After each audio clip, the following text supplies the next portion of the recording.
নমস্কার বন্ধুরা, রয় পাপিয়া চ্যানেলে আপনাদের স্বাগত জানাই। আজ অনেক দিন পর আপনাদের কাছে এক রেসিপি নিয়ে চলে এসেছি।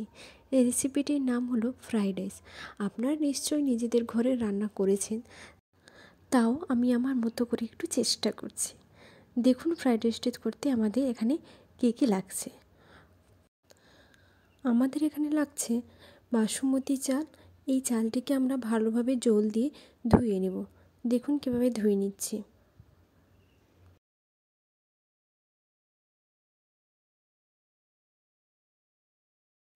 আমরা ভালোভাবে ধুয়ে নিয়েছি।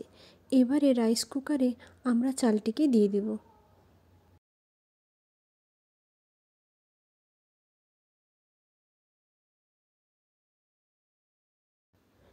এরপর আমরা এর মধ্যে জল দিয়ে দেব।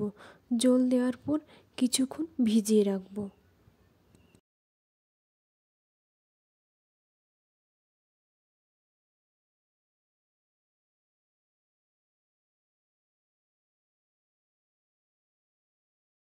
এবারে এর মধ্যে আমরা দিয়ে দেবো এলাচ, লবঙ্গ, দারচিনি আর একটি তেজপাতা আর পরিমাণ মতো লবণ দিয়ে আমরা রাইস কুকারটি চালু করে দেব।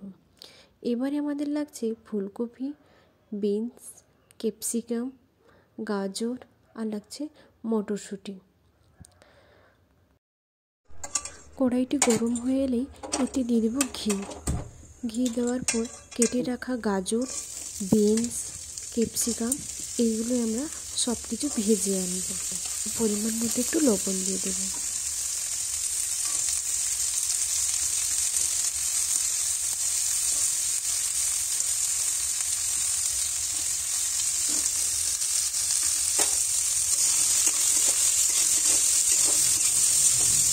কিছুক্ষণ ভাজা হয়ে গেলে এর মধ্যে আমরা দিয়ে দেব ফুলকপি আর মটরশুঁটি।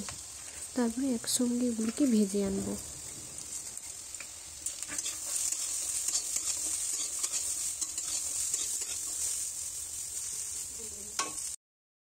এবারে আমরা সব কিছু ভেজে তুলে নিয়েছি। তারপরে কড়াইতে অল্প পরিমাণে একটু ঘি দিয়ে এই ভাজাগুলিকে আবার দিয়ে দেব। দেওয়ার পর আমাদের সেখানে ভাতটি তৈরি হয়ে গেছে। ওইগুলোকে ওই ভাজার মধ্যে আমরা দিয়ে দেব। দেখুন, আর অল্প পরিমাণে একটু নুন দিব, অল্প পরিমাণে একটু চিনি দেব।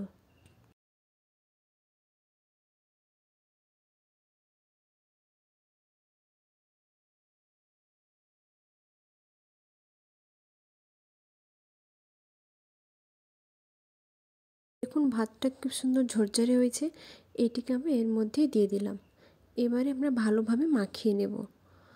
দেখুন, এর উপর একটু ছড়িয়ে দিচ্ছি কিশমিশ, কাজু, ভেজে রাখা কিশমিশ আর কাজু।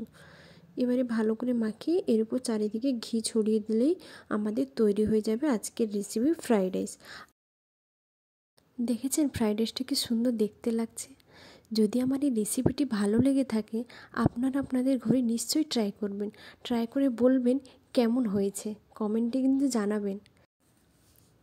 আজকের মতো এখানে শেষ করছি। যদি ভিডিওটি ভালো লেগে থাকে সাবস্ক্রাইব করবেন অ্যান্ড লাইক করবেন। Thank you.